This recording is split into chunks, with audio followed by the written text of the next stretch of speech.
Punta kami dito para mag-enjoy. Tapos ang gagawin, ipabash pa kami. Promote kami ng Eh no, suntukan daw sila na nandun. Tapos may mga babae na yun. Babae yun? Yung kaya yanap na yun? Eh no. Ikaw yan. Ano bang pinagkakita niyo? Ano pinagmamalaki mo? Hindi po, wala. Hindi, ano pinagmamalaki mo? Comment lang ng mga comment. Ano sinasabi mo? Ikaw lang po. Eh, bakit ganyan sinabi ah? Di ba sa ating malakas? Ginamit nyo lang mga taga-kulong para sa vlog-vlog nyo at sokmed. Dismayado dahil naghintay sila ng isang oras at gutom. At lalong ginamit yung mga staff para mag-alis sa inyo. Tapos wala kasi inabot. Nisin kong doon. Nag-abot ako ng 3,000 last money ko na yun kanina. Ano ba pinagmamalaki mo? Sino po ba kayo dito? Ha? Wala po, staff. Sino kayo dito? Ha? Porque hindi ka nabigyan? Ay, hindi Pumunta kami dito para tumulong at i-promote yung doon. Ang kapag naman ng tao, tumutulong na kami. Sino ba pinagmamalaki nito? Ha? Ba't pinapayagan ninyo yung mga ganitong staff ng munisipyo?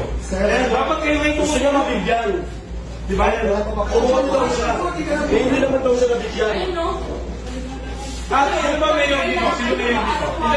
Tignan nyo nga, mayor, nandito po kami para tumulong. Eh no, mga mataganda sana lang. Promote kami rito para i-promote ang police ng Palawan. Tapos kasi mo kami. Oo. Wala po na yung siguro. Oo nga, teka lang. Sino po yung mayor dito? Si Mayor Reyes po. Mayor Reyes, nananawagan po kami na ganito pong klase ng